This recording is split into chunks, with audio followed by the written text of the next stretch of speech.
Talk to me about this high-level delegation you're leading this time in China. You're in Beijing. I understand it will also take you to Chengdu. What will be the aim of this trip? Well, thank you very much. My delegation and I came to Beijing by the invitation of the CPC. And we have come to do two things. Number one is to sign a memorandum of understanding between my party, the SPLM, and the CPC.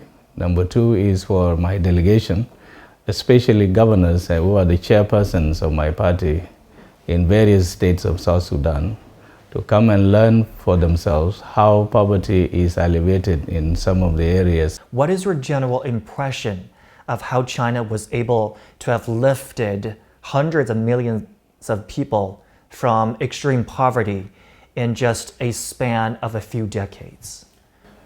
It's really mind-boggling when you think of the numbers, but I think the discipline and the determination to lift people out of poverty is what really won by the end of the day. It really involved a lot of people, individuals, the CPC, the governments, the private sector, all of them involved, including those who are also poverty-stricken. For them to be willing to be relocated to certain areas where their lives can be transformed.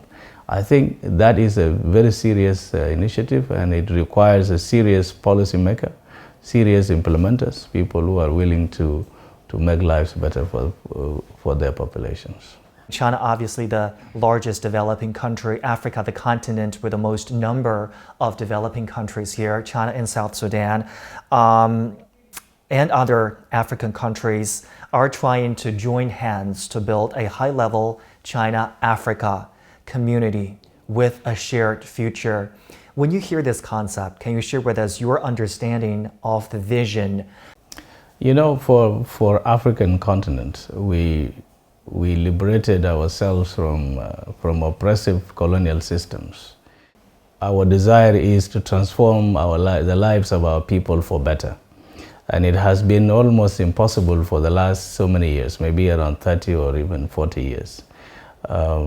But our cooperation with China has been based on how do we help the African people come out of this backwardness and be together with the rest of the world.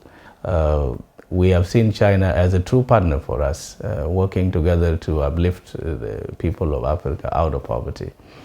That is a kind of cooperation that we would want to see.